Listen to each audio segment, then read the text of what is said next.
Yeah, by and large, I thought we took from the game some good things. We recognized some things that were obviously we were not as good as we had hoped, but that gave us a chance to come here today and to correct and to well, first to evaluate and then to correct and then to go out and practice what we need to do better. Dave, considering the differences in the NBA, the defensive rules, just the athleticism, are you able to be as multifaceted and kind of versatile on defense as you usually like to be, as you were in years past?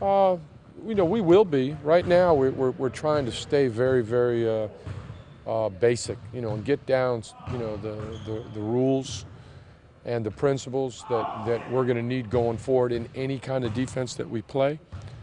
But it does require an adjustment as far as the number of different things that you can do.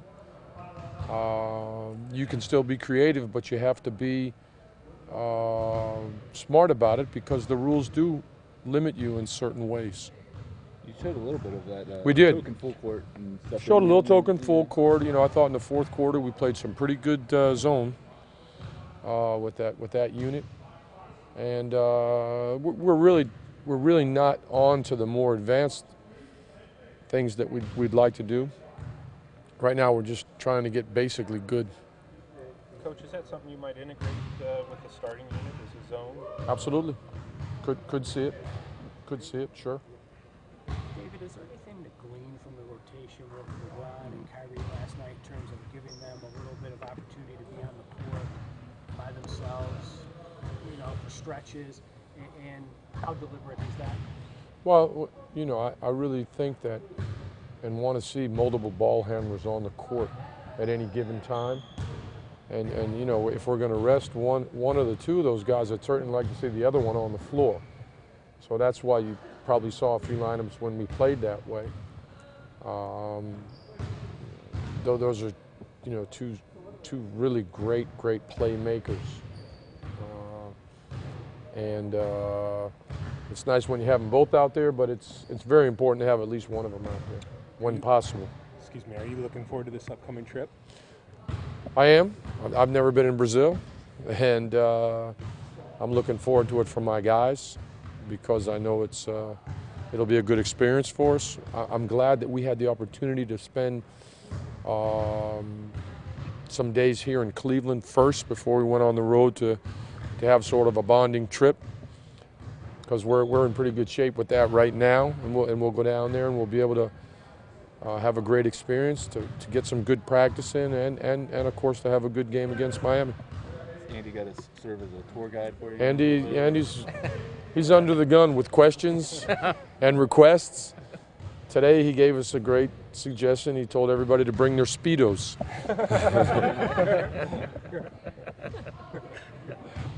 Do you feel like this kind of trip can help with the chemistry?